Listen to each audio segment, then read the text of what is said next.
Okay, this is going to be a bit of a comprehensive video review of the Lectron H series. I've been running this thing for 1.5 years now, and it really helped the bike a lot.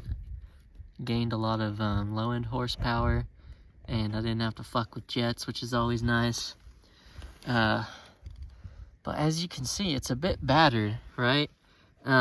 That's because these have I guess a notorious issue for just, no matter how clean it is, the floats will stick wide the fuck open, and I've been having that issue. And I've had to beat it with sandstone while I'm out on the trail so I don't get fucking stranded out here. And that's just like the first little bit of problems.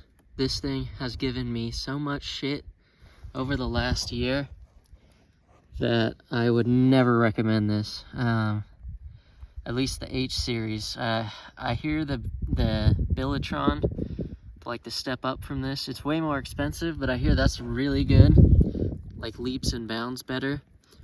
But Lectron has had this complex, I guess, where no matter what you do, you're doing it wrong. Like, you know, you buy the carb stock and you expect it to run right?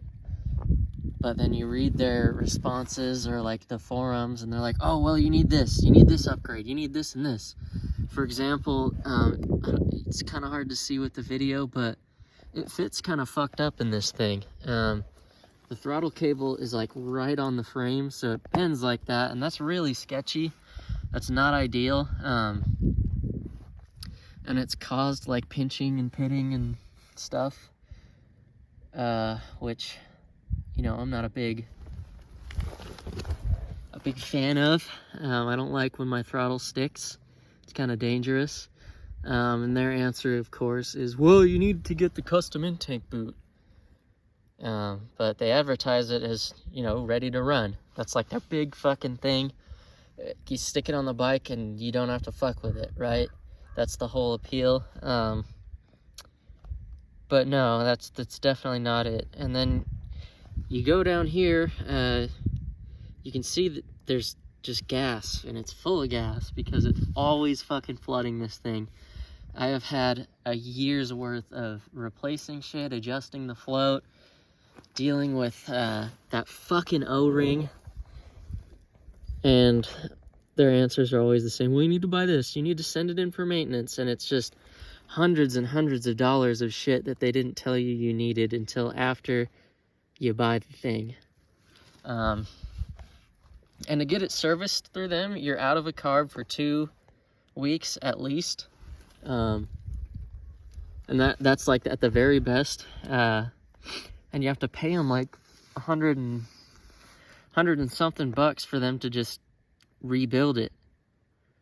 So, you know, that's not ideal. So you go and do it yourself, and you find there's this fucking O-ring right on the bottom that's like the seal between the bowl and the actual carburetor. And it's impossible to get in. And it'll slip out and break without you knowing it. And it's all covered in shit because of that, and because it pisses gas. This thing absolutely just pisses gas out of all of the overflow hoses. So I'm waiting on their new and improved needle and seat that I was supposed to buy, according to them. But, you know, like, why don't you guys just fix it before you sell the carburetor to me? Why do you sell me an obviously broken thing? Like, you know about this, they know about this, and they still don't fix it. And then we go up here, and all this goo on the top is because the top cover gasket, it's a $3 part, but you click it and then you go to order it on their website because that's the only place you can get parts for this piece of shit. And it turns out to be fucking $20 for snail mail because they profit off of the shipping. So that's a really common theme with Lectron. This thing is advertised at $4.99, and then you're closer to $600 when you walk out the door. because of the shipping and the other fees that they slap on. Yeah, it's been giving me a lot of shit. It's flooded out, it breaks down a lot. I've been tinkering with it. It's ruined my boots because I have to pull it off so often. So overall, I think that this is a waste of money, and they know that it has a lot of problems, but they still don't fix it. They want you to pay for things, quote unquote upgrades, but it's not really an upgrade if it's broken in the first place, right? So overall, no. And I fucking forgot completely one of the biggest issues I have with this.